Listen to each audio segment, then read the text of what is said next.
Hey everybody, I am live. So nice to see so many of you on here. Oh my goodness, here we go. That is right. I've seen several of you already today for our Mapperton Live Patron Live Q&A, and then I was teaching yoga earlier in the studio over here. So, and lots of you are on that as well. So hi, I'm still in my woolly cap, well, my bandana, or my headband, I should say. Fingerless gloves, always. I'm never without them. And this time, a scarf. I am just, I think, a really cold person. So, but I think that the Brits just are used to living in like sort of, I don't know, colder weather. I mean, I grew up in Chicago, don't get me wrong, but we heated the house, you know, quite significantly.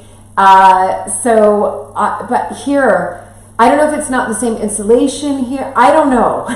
Or if just in my growing older, I've just gotten colder. I don't know. Oh, good morning. You did yoga with me earlier. Anyway, gosh. Do say hi to everybody on here. We have almost 100 people, and we've just started a minute ago. So do say hi. I have loads of you on here from my Alberta research project, which is fantastic. We have a steady plus 25. I think there's like 27 in total that we have now, firmly in the Alberta research project, and which is just wonderful. So all my American Heiress, I was about to say Alberta research project team leaders, let everybody say hi. Let also everybody within those teams do say hi and what team you're on. So we named the teams through the Alberta Research Project. They were named after the White Star Liners, the ships that would basically travel between the UK and the United States. And here we go. I've got Team Majestic, we have Team Celtic, we have Team Britannic, we have Team Adriatic, we have Team Regina, we have Team Queen Mary. I think those are the teams that we have. So brilliant. Oh my gosh. And so yes, you are all incredible. Absolutely incredible. Did I say Team Majestic? Oh, I did. Yeah, because we did do that. Yes. Rona has adopted wearing fingerless gloves as well. It is. I mean, my hand, even my fingers are cold, but I need to use them, so they have to come out. So sometimes I'll head up here and cover them up. Anyway, wow, this is so nice. And do also let everybody know where you're tuning in from. So we've got lots of people already from America in the States, from the West Coast, the East Coast, from the Midwest, from the South. I can see even more northern United States.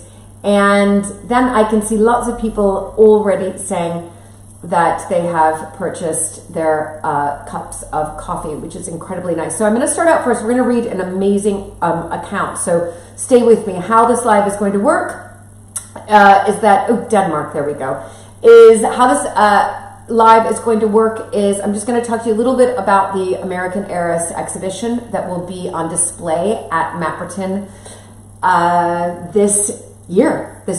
And then I'm going to go into a letter that, it was a typed letter, but any of Alberta's, well, that relates back to Alberta, or that Alberta typed herself, or that she received from somebody else, I do have that transcribed as well, because then I'm able to feed it into, much easier into the AI that we're training. That's right. So I'll talk about that as well. So we're kind of going to move in three parts. We're going to talk about the Alberta American Heiress exhibition, then we're going to move into the letter that Queen Mary has just transcribed about Alberta's father, and I think it's going to give you a real a real idea about the type of person that he was, a real sense of the type of person he was. And then after that, we will talk about what's happening with the Alberta Research Project and how we're hoping to involve AI. Look at these lovely comments.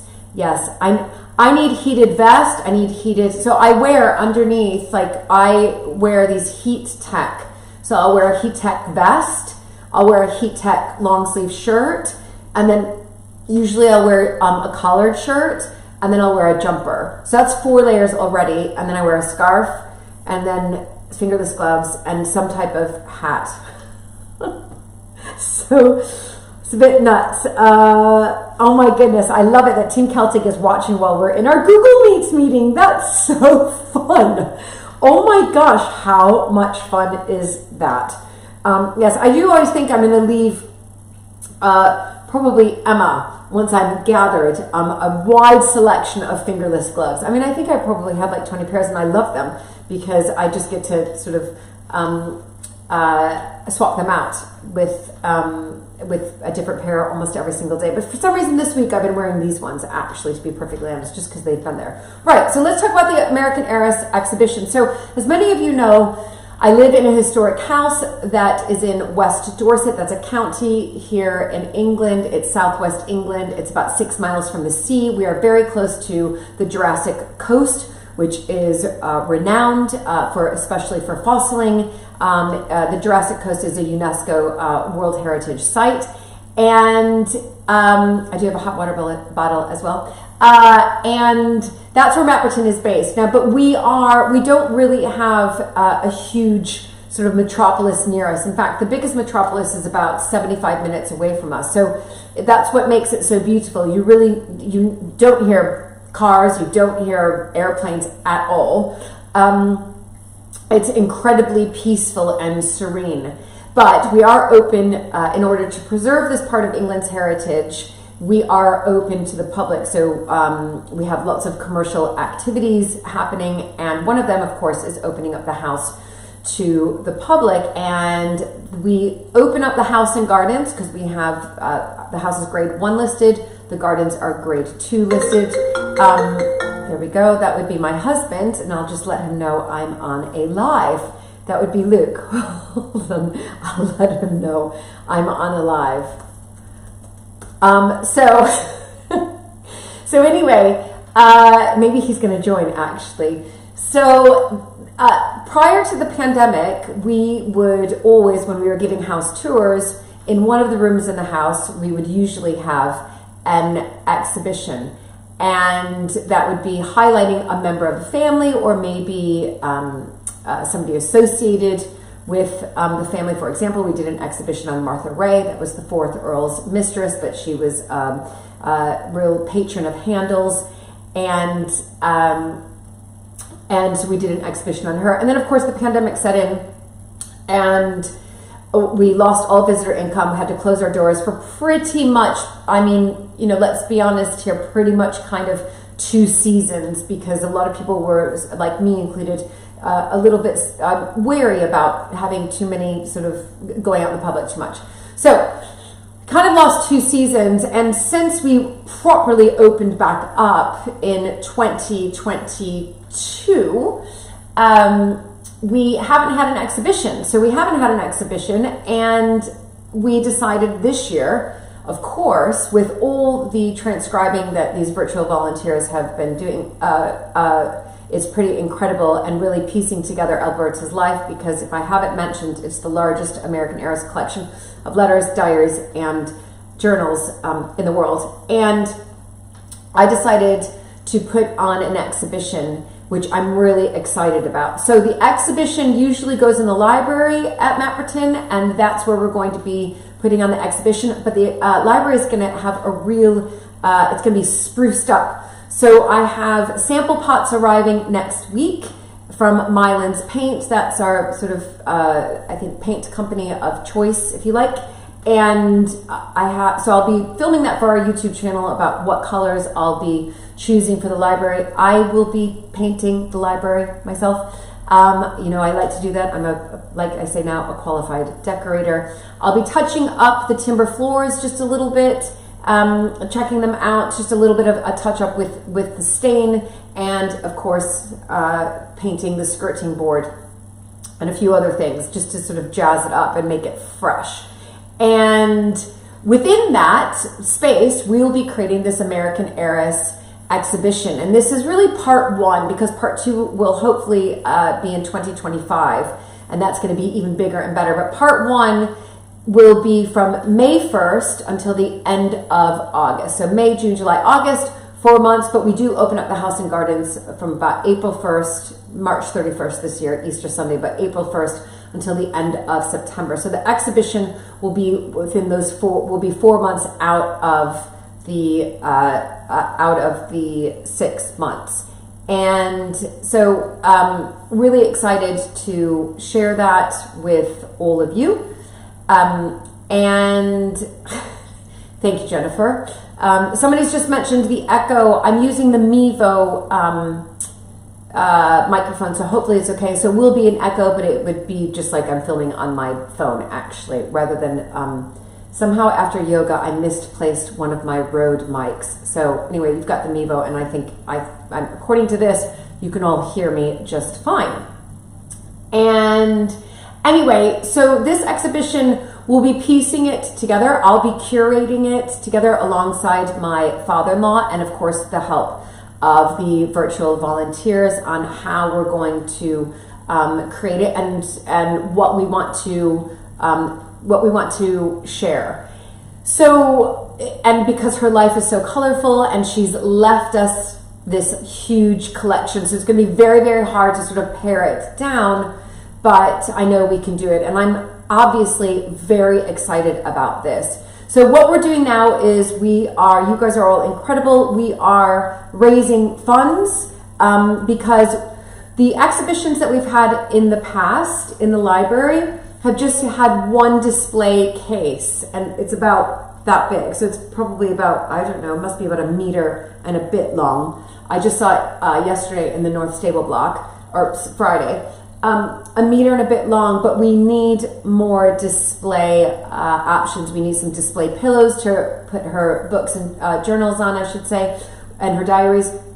We need some portable displays as well. So portable displays in case we want to be able to move them around. We're going to have some hat displays because we have some hats of hers, and we're going to have a mannequin, but like a proper one, and all of these bits and pieces of equipment and display furniture, if you like, is going to be purchased through Preservation Equipment. So it's PEL, and that is the same, it has the stamp of approval from His Majesty the King. So over here, if you've ever visited it across the UK, a lot of times you'll see appointed by, and we'll see the royal coat of arms, and that means that they've been given the stamp of a royal stamp of approval. And so this is the right place for me to purchase the conservation equipment. So here are the details. Now, what's really exciting about this, well, I think it is of course, I always want to give back as well to what you all are generously donating. So with this, we will, if you buy 3 cups of coffee or more, you will be receiving your own link to a virtual tour, which I will be giving, because of course when the exhibition opens, we will have tour guides giving. We have volunteers who live in the local area, and they give tours of the house, and they'll be also volunteering their time to give a tour of the exhibition space. But you all will get a tour from me, so, which is exciting. And then those of you who purchase 15 cups of coffee or more, you will be sent, once they're designed, but there's a sample of them on Buy Me a Coffee, 5 beautifully made postcards that include 5 of Alberta's portraits, kind of my 5 favorite. And those are designed by my sister-in-law, Polly, with the help of Victoria, who's incredibly creative, obviously. She's the series producer and director for American Viscountess. And also 7 drink recipes from Alberta's recipe book. You can all make them, so they're not like that obscure. I mean, they're fun obscure, some of them. But again, we're editing that in a really beautiful way on the postcards, and Victoria is helping with that as well. And then you will also be receiving, and I just added this today, an American Viscountess bookmark, and that's being right now created with Polly and with Victoria, because they are incredibly creative.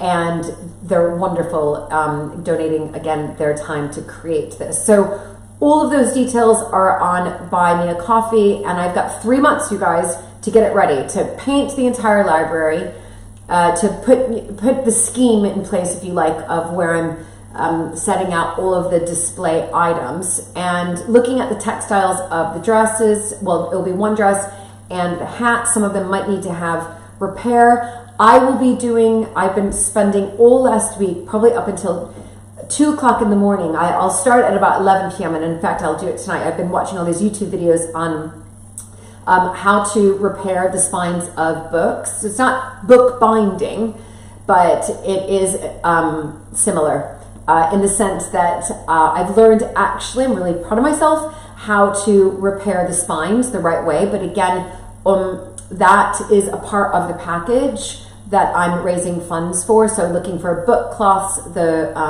wheat starch, which is the glue that, well, I'll call it glue, but to help seal things together, especially when you're using original materials, you don't want to use sort of Elmer's glue. Lots of things. So a proper box cutter, and there's a proper dehumidifier, because the muniment room, which you're going to see in a Mapperton Live episode very soon, we don't have leaks in the ceiling anymore in the muniment room, knock on wood, but the ceiling paint is falling down because the room is becoming too damp. And so I need to order a proper commercial, like a proper, conservation dehumidifier, not just one that you can buy at sort of like a B&Q. So that is on the list. Also, there are huge documents in the unit room that are scrolled up, that are rolled up, and they need a lot of paper conservation. And I've also been spending my time learning how to do that as well. So I have the Japanese tape, which is on the list of things I need to get. So Japanese tape, it's incredibly fibrous. And I will be looking to carefully repair some of these big documents, but then also store them in a proper fireproof big document sort of drawer,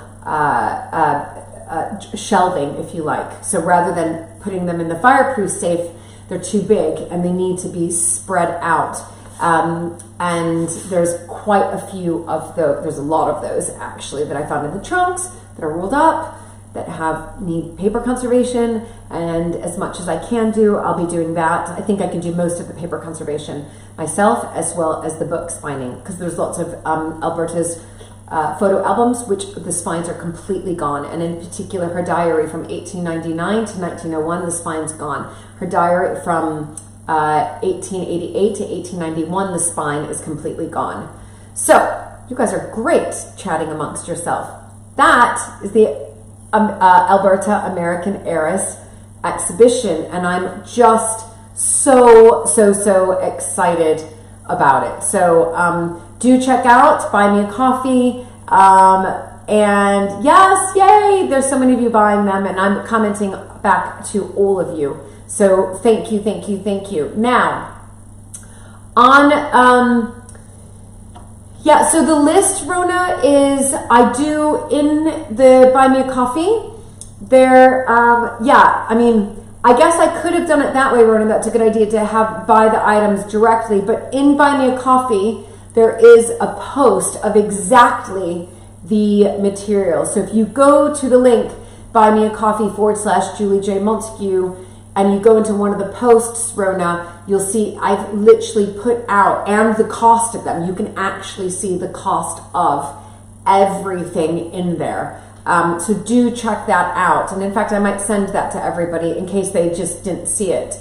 But when you go to Buy Me a Coffee, you can see the you can see exactly what I'm buying. So it's not just that random list. Yes, thank you, Rona. I saw that you buy your coffees today. Yay! So yeah, I have detailed it out exactly the price of everything that I'm going for, and that is in one of the blog posts. And it reminds me, Rona, I might just send that out to everybody so far who has supported, so that they can see that. Right. So should we get on to a reading? So I wanted to read one I'm really interested in particular for my dissertation, which, by the way, I have a meeting tomorrow with my course director talking about chapter 1 which is halfway. It's not finished, but it's halfway. A little bit more than halfway, actually. I'm trying to get 5,000 words in chapter 1, so a little bit more than halfway written, and I'm just sort of checking in with him. But my dissertation is really from the time Alberta arrived here on this earth in 1877 up until her marriage in 1905. So it's looking at sort of different life experiences that she had that might have shaped the decision that she made, possibly, to marry George. But one of the life, tragic events in her life that happened was the death of her father, William Sturgis, when she was just 17. And then, of course, her mother remarried just 1 year after the death of William. And I think it really affected her. But what I'm about to read to you, just sit back, grab a cup of tea, is when I found this originally, I thought, well, who is Harriet?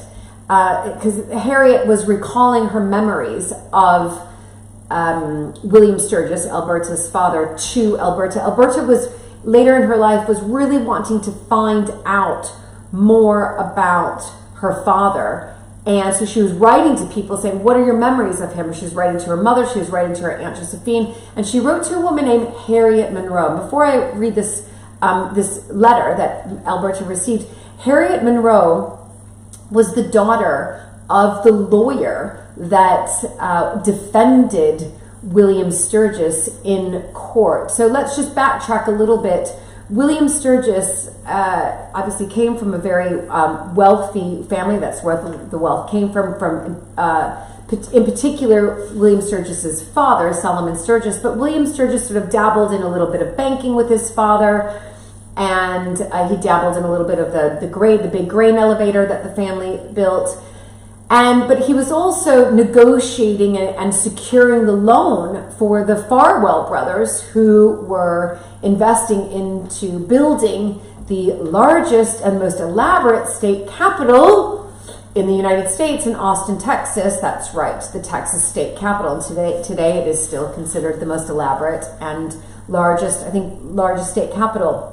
Anyway, what happened was there was clearly a falling out between the Farwells and William Sturgis, and the Farwells were bringing William Sturgis, were taking him to court, which of course would add stress on anybody, thinking you're going to lose everything. And unfortunately, on one of William Sturgis's, he traveled quite frequently between the U.S. and England, and on one of the ships that he was on, the SS Oswego, it sank. He survived, but his papers that really would have showed that he was innocent, all the papers didn't survive.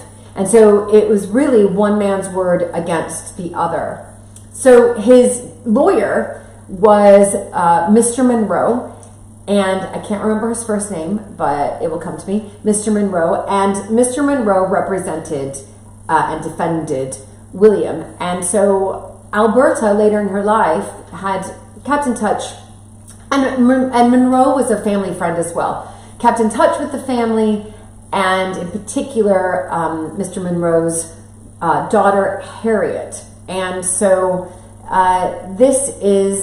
and Harriet was still a little bit older than Alberta as well. So hopefully that all makes sense before I read this. So these are Harriet's memories that she sent to Alberta. It's really lovely. So it is actually called Memories of William Sturgis, and she wrote this to Alberta August 18th, 1928.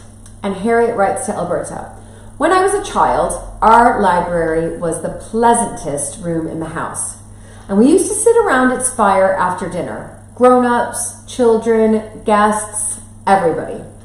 My father loved cards, and once or twice a week his friends would gather for it looks like for whist or poker, usually the latter, whereupon the women and children would gradually retreat. Probably the most regular and devoted attendant at the poker table was Bill Sturgis, who lived with his invalid wife a block or two away. Now, I know that we wouldn't necessarily use that word today, but William also was married before he met Alberta's mother Betsy. I'm just going to throw that out there. They never had children, and she ended up dying before he met Betty. Usually, he would come early to visit with us children because he loved children and had none of his own.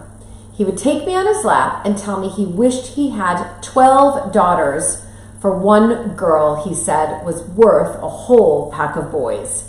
Then he would tell stories, such stories. I now know that he was one of the best raconteurs alive, but at the time, I was only conscious of being whirled away on magic wings of his adventures. Most of the stories were personal, and no doubt dramatized and exaggerated by his imagination. He had been a recklessly improvident spirit in the heyday time of adventure, while the great Middle Western states were in the making. A born speculator, naturally daring, eager to make fortunes, and never pausing to regret the loss of them. Always optimistically overestimating the chances of big returns in any new project he engaged in or promoted. I remember him as a rather short man with a big stomach that crowded me as I sat on his lap. He had a bald head with a tuft of thick, curly, reddish hair below the baldness, and a full beard, also thick and reddish. He was careless in dress, squandering little thought on personal appearance, and indeed, such thought would have scant reward, for his undoubted magnetism was not founded on a model physique. I wish I could recall more of the stories he reeled off to us children while waiting for the poker party to assemble. There was one, I remember, of his standing up in church to rebuke the minister whose sermon had been expressing some doubt of the resurrection. According to the story, he proceeded to preach a sermon himself, setting forth the outrageousness of questioning a doctrine which had comforted so many million hearts. Not that he believed in the doctrine. I doubt if he was either troubled or solaced by anything resembling an orthodox religious creed. The story which stirred me to the keenest remembrance concerned the failure of a bank in which he was heavily interested. A Cincinnati bank, if my impression is correct. Pause. William Sturgis's family, Solomon Sturgis, originally, they all came from Ohio. I'm just going to throw that out there. And then they moved to Chicago later. According to the story, and my father and others afterwards corroborated his statement, he was left by higher officials and larger stockholders to bear the brunt of the crash and settle up the bank's affairs. A desperate situation, crushing even to his optimistic temperament. One day, when he happened to be alone in his office and everything was looking particularly blue, a man opened the door and asked if he was the president, or whatever the position was, of the defunct bank. Sturgis affirmed that he was. "Then," said the man, "you've robbed me of everything I had in the world, my own savings and my wife's. We've got nothing left to hope for, and I've come here today to kill you." And he pulled out a pistol to suit the deed to the word. Sturgis rose eagerly behind his table, looked his visitor in the eye, and said, "You're the very man I've been looking for. I've lost everything I owned and everything my wife owned, and we've lost your money and 10,000 other people's money, and I've been working night and day trying to save what we can for you people out of the ruins until I'm almost dead of fatigue and despair, and would have blown my own brains out 100 times if I hadn't been afraid to meet my Maker with such a crime upon me. And now you come and offer to do the job for me." He stood erect at full length and threw his arms out. "I tell you to shoot and be damned." Of course, the man didn't shoot. He was too surprised. Instead, he flattened out and calmed down gradually, and they talked the situation over, and in the end, became good friends. The story illustrates Sturgis's fearlessness and resourcefulness in an emergency. And his life was full of emergencies, she writes. Frequently, there were financial crises. One of these, so the legend runs, took him to his banker brother, a much more solid, stolid man, for a loan of $10,000. "Oh, Bill, I've asked for too many favors for you at the bank. There's too much of your paper floating around. I can't demand anything more." As Bill persisted, the brother finally suggested, "Isn't there someone far away you can draw on? The note would go through New York and the foreign banks, and by the time it comes back, you can fix the matter up." And then Sturgis says, "By God, I'll draw on the Sultan of Turkey." And he did, and the draft was honored. The story, whether mere cold fact or picturesque romance, is illustrative of his temperament. As I grew older, Sturgis was less in Chicago, so we saw less of him. In the course of time, his invalid wife died, and a year or two later, he told my father, who repeated it to his wife and daughters, the exciting story of his engagement to a red-haired West Side girl of phenomenal beauty, intellect, and charm. "I am older than her father," he confessed. And when I first told him I wanted to marry his daughter, he was mad enough to kick me downstairs. But we were dead in love, and she told him that souls never grow old, and at last she brought him round. So they were married. One can imagine the eloquence be lavished on that courtship. "I married him," said Bess, or Betty, with a smile many years later, thinking that I could, to a certain degree, mold him, at least as to certain minor details of dress and manner. But in all these years, I have never changed so much as the cut of his beard. About a year after the marriage, he came over one evening to tell us the birth of Alberta, his first child. I have seen from time to time happy people in fortunate crises of their lives, but never have I beheld such ecstasy as he expressed, in an eloquence more halting than usual, that caught at his throat and brought him to the verge of tears. He was past 50, and, loving children, had never had a child of his own. Now, the pent-up emotion of fatherhood was almost too sublime to endure.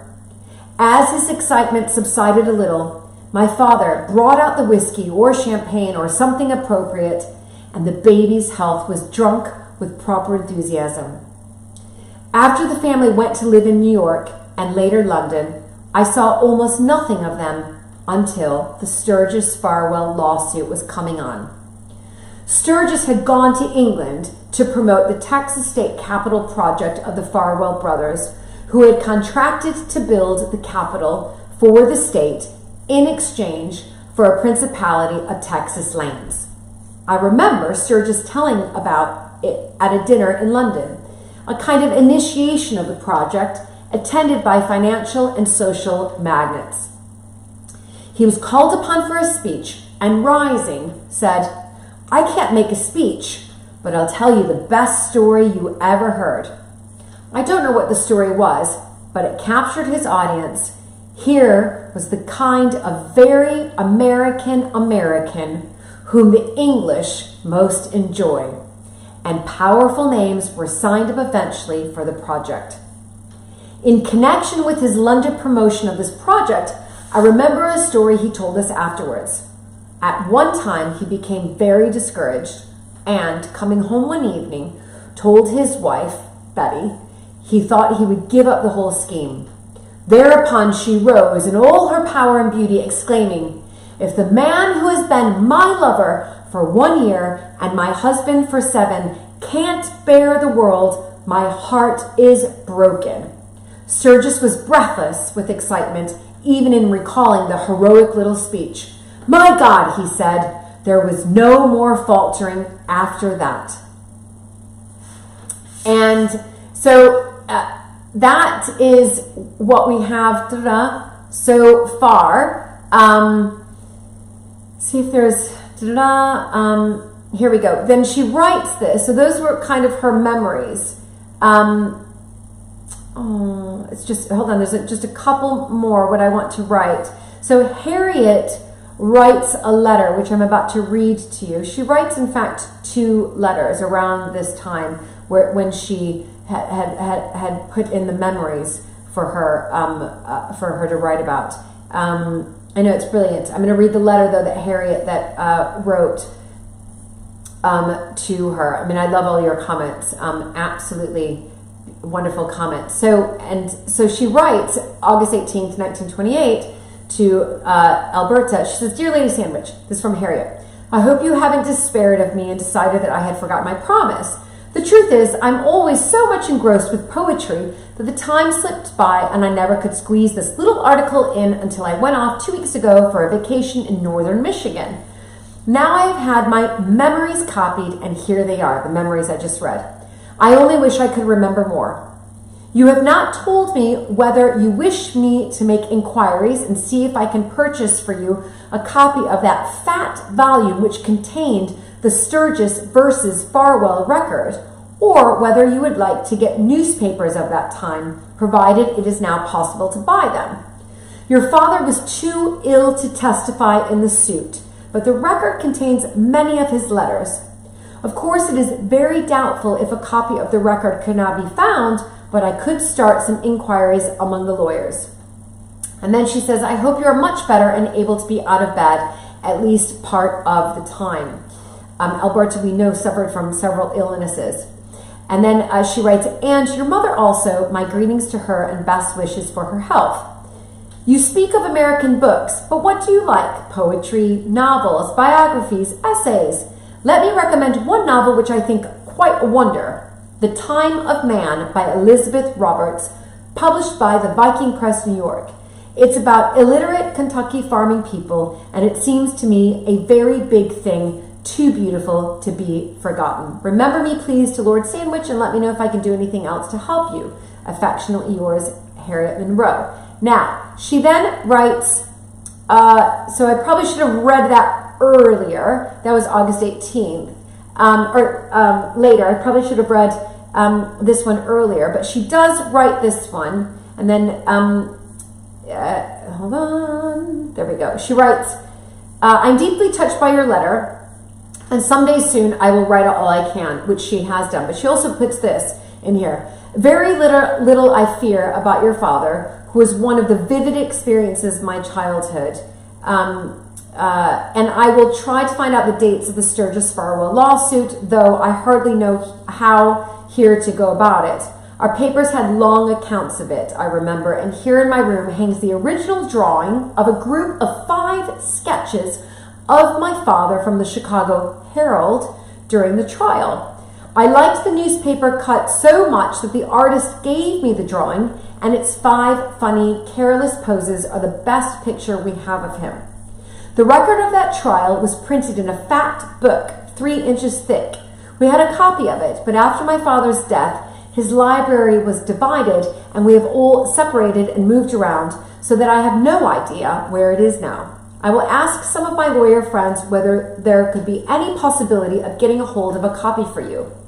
There were many of your father's letters in it, mostly to the Farwells, but full of his personality. But you know, when they put him in the witness stand, his illness had begun, and he could not testify. It was pitiful, and of course the verdict was not what it would have been if he could have told his story. My impression is that your father died about a year after the trial, so if you give me the date of his death, it will help me to find the trial in the newspapers. Or I can get it, the death date, no doubt from your mother. I doubt very much whether one could buy copies of newspapers of 30 or more years ago, but probably many of their articles would not interest you particularly. But if you really want them, to the point of having copies made, or a digest, there is an impecunious poet around here who could do an intelligent job for you very reasonably. I saw him the other day. He's out of work, and I had a feeling that he hardly had enough to eat. Yet besides being a good poet, he has an excellent office man with a good record in the routine of a publisher's office. He could look up the trial in the newspaper files of the Historical Society and type up the articles or the more interesting parts of them. I used to read parts of that fat book with great amusement. The John V. Farwell letters were such a combination of business astuteness with a come-to-Jesus Methodism. They always ended up with a religious exhortation. And then she writes, "Well, I am deep in the makeup of poetry for July. When that has gone to press, I will write up my memories of your father. I am terribly distressed to hear that you are so ill. If the Graves' disease is gone," so we discovered that Alberta would have had Graves' disease, "surely you will get better and be up again." And then it says, "I shall tell Carl Sandburg what you say of his Lincoln, as in President Lincoln, and your father's story of the Cooper Union speech. I wish he had told me some Lincoln stories. If he did, I have forgotten them." Anyway, she ends that way. So that's what we have about Harriet Monroe. And of course, it would be exciting to learn a little bit more about that trial, or if we can somehow find that book. I'm not sure we can, but somehow I know lots of you are going to be looking it up right now.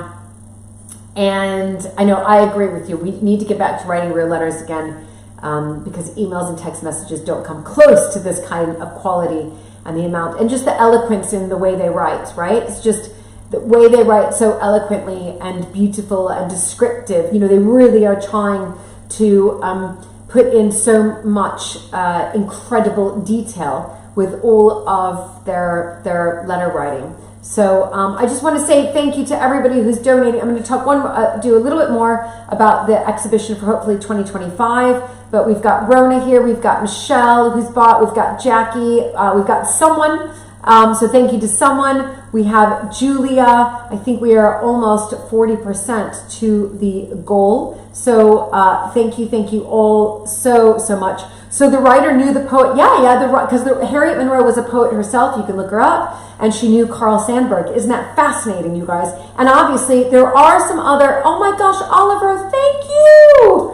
Oliver has just given a donation here. That is brilliant. So what's really fascinating is some of the letters that we've uncovered through the transcribers is there is a hint of Alberta trying to find out more about the Lincoln letters. Now I have found those, and we have transcribed some of those letters of William Sturgis would play from time to time poker on Fridays, and President Lincoln would come to those poker games as well, everybody. So we do have that information. There was a letter from Abraham Lincoln that I know was sent to William Sturgis. However, I can't, or it might have been, might have been Solomon Sturgis. It was either William or Solomon, his father. I can't remember. And I haven't come across it in the monument room, but I have documentation saying that there was a letter received. That was however many years ago, 150 years ago. So hard to find. I mean, yes, if I can find that. And do you know what? There's a good possibility. I believe that there's a good possibility that I might be able to find that letter in the archives. I just need to. I mean, there's so much for me to go through. So I hope it's going to appear. The Alberta exhibition in 2025, what we're trying to do now is I'm working through a grant application. I don't know if I'll get it, but I'll be submitting a grant application to help the transcription process go a little bit quicker. We have, think about it, around 12,000 letters, each with an average of about 6 pages. That's 72,000 pages to digitize. I am doing all of the scanning myself, and if I can't, and it's hard for me to do them. So what we're going to do is, hopefully through this grant application, if we're successful, is ask some of the volunteers at Mapperton who give the tours of the house. We give tours four times a day, 5 days a week during the season, is on either side of their tour, if they would come into the monument room and scan letters, and that would be really, really helpful for us. And then we just need to get another scanner. We need to get we need a computer. We can't, because if we're going to be scanning all these letters right now, they're going on my iCloud. We have to get proper storage, and we have to get just a dedicated computer just for the Alberta research project. So fingers crossed, we're going to we'll get that grant. Fingers crossed. And somebody's just mentioned about doing lives in the Muniment room. The issue with the Muniment room, it's going to happen, but we've got to get Wi-Fi in there. I know that you think, wait, that's crazy. You've got Wi-Fi at Mapperton. We do, but let's remember how Mapperton was built. It was built with big, thick walls, and in particular, the Muniment room is an addition that came in sort of the late 19th century, and it was built so it connected the main house to the church. So if you think about that, it was almost built in the courtyard, if you like, between the main house and the church.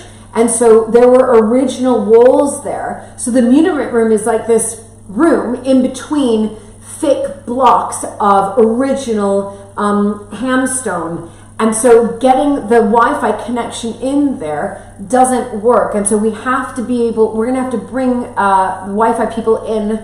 I call them the Wi-Fi people, to wire it up. And so that is on Luke's list. He's going to help me with that. But I really do hope, what I'm going to try to do is, starting this week, is to go live late in the afternoon my time and show you how I'm repairing the spines of books. How exciting is that? So, it's so exciting. So it might be this week, I might start next week. It just depends on when the supplies come in. So, because with what's happening now with the donations that are coming in, I'm starting to order equipment. And the first lot I'm ordering is some of the spine repair equipment that I need, which I've listed all out, and the dehumidifier. And then moving into the display, I've already ordered some display cases and the display pillows and the hats. Yeah, I've ordered quite a bit from what we have so far, which is just brilliant. So thank you, Casey, so much. I just saw it come through. Thank you. Casey's bought 5 coffees. Amazing. So what we want to do for 2025, and the reason that this project has such traction with it, is because she is the unknown American heiress. There aren't any other a lot of American heiresses, or even sort of high society or aristocrats during that period, they burned their letters, I should say. Alberta did not burn her letters. And we can pretty much piece her life together almost day by day. And what's also fascinating about Alberta is that most of the letters we have are ones that she wrote. So we can get a real insight into what she was thinking and what she was feeling. So what Luke and I are working on with Alberta's brother, Hollister, his great-grandson. So if you think about it, Luke is Alberta's great-grandson. Then her brother Hollister, obviously, had children, His great-grandson is another Hollister. Yes! And he's just moved over with his wife to London. They're American. Moved over to his wife to London. And he is helping us with our AI. So we're training the AI to help us read Alberta's letters. But at the same time, what our transcribers are doing with the letters that they've already transcribed is they're uploading them onto huge spreadsheets for me, what has been transcribed. So like if you transcribe a letter, we do it in such a detailed way. Sally has been incredibly helpful in making sure we can text clean it all. That probably doesn't make sense to a lot of you, but those of you transcribers, so we can then just take it and put it into a cell, and from that cell we can use the metadata that's already, the transcribers has already put, and we're recreating an Alberta AI. That's right. So 2025 is the hope, so that people come to the exhibition and you can ask Alberta a question. You can ask her, what did it feel like after you married George on July 25th, 1905? Were you sad to leave America knowing that you were going to spend the rest of your life in the UK? What was your relationship like with your mother? Like, Swami Vivekananda played a huge part in your life. How did that relationship affect your life moving forwards? Things like that. Yeah, or even just funny things like, what did you think of the weather in England? Right? That's what we are creating.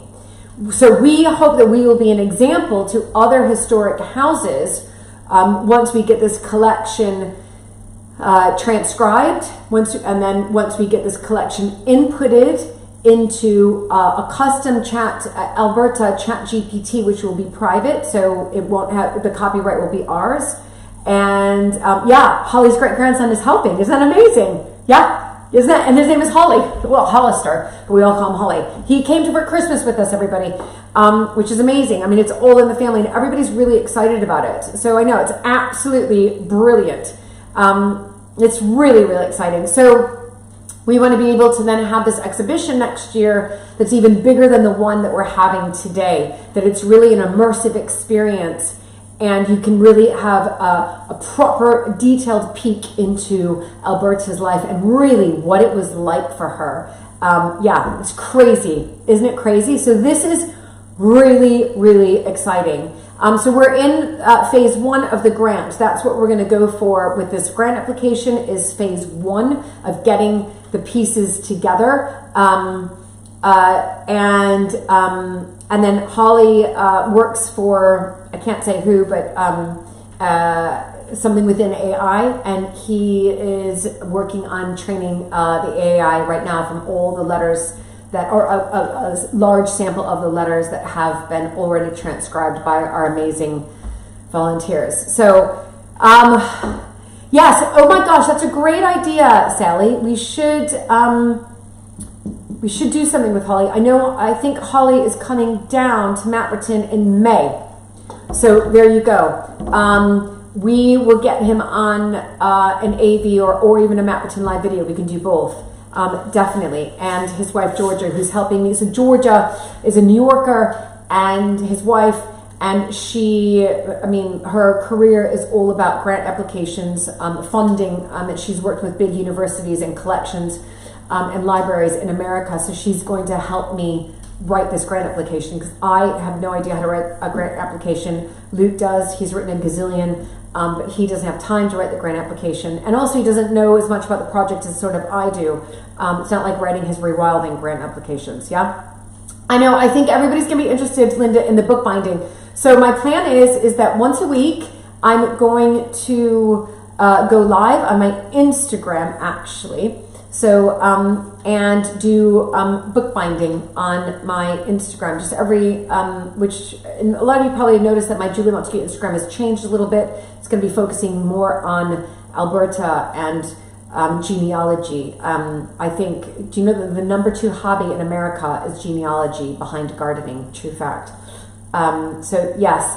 And yeah, George's letters are so tough. So we hope that also with George's letters, once we get a big sample of that, we will be able to use George as well. George's are even more tough, as everybody's sharing with you here, are more tough than Alberta's. I do want to give a huge shout out, though, to all the transcribers who are able to crack his writing, which they all are.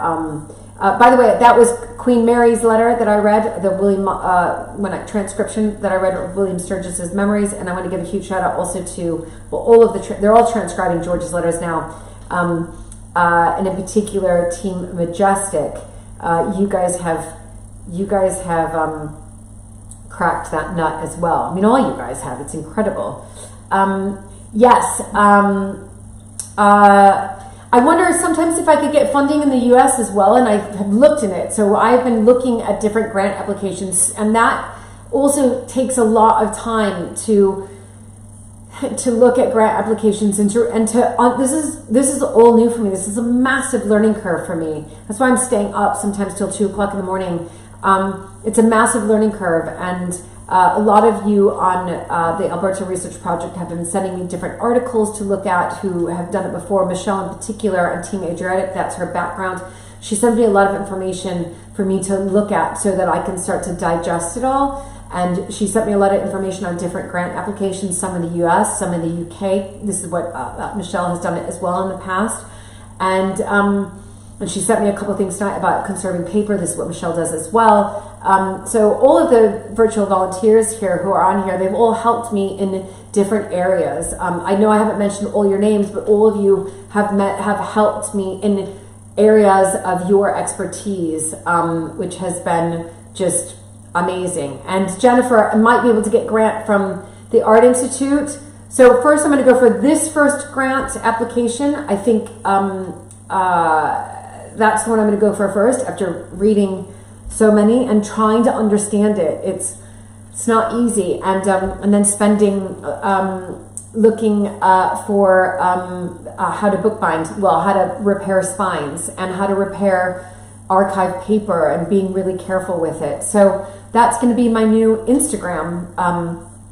My Instagram, Julie Montagu, like I said, is changing. American Viscountess Instagram is mostly about the historic houses that I visit, and then Julie Montagu is just basically going to just be about, I think for me, this has really touched me in so many ways, this journey that I'm on with all of you and with Alberta, and how important it is to have these passion projects and to dedicate time to, I think, things that will make a difference to your own life and to other people's lives. And so that's why I really shifted my Instagram, Julie Montagu, to be more inspirational, and especially for those of you who also are looking at genealogy or archiving. It's like a massive, this is what I want to do the rest of my life. If only I had more time. Yes, exactly. Brilliant, everybody. Let's see.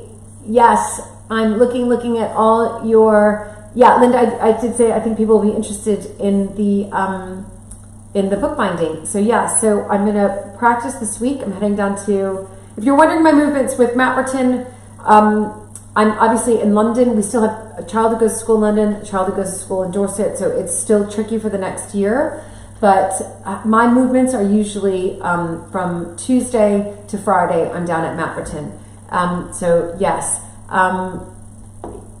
maybe the Lincoln Library Museum, perhaps. But I've got to find those Lincoln letters. That's the issue. That is the issue. Thank you, Petunia. Thank you. And I think that's it. It's 10 o'clock my time. Thank you to Linda, who's bought coffees as well.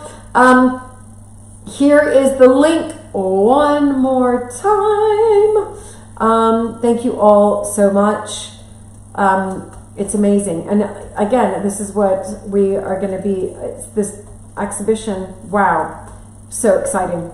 It's so exciting. I'm so excited. It's going to be so much fun to curate it as well.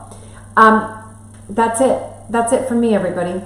I'm going to let you have a wonderful Sunday. I am going to head to my computer and probably look at a few more repairing the spine videos right now. Okay, lots of love, everybody.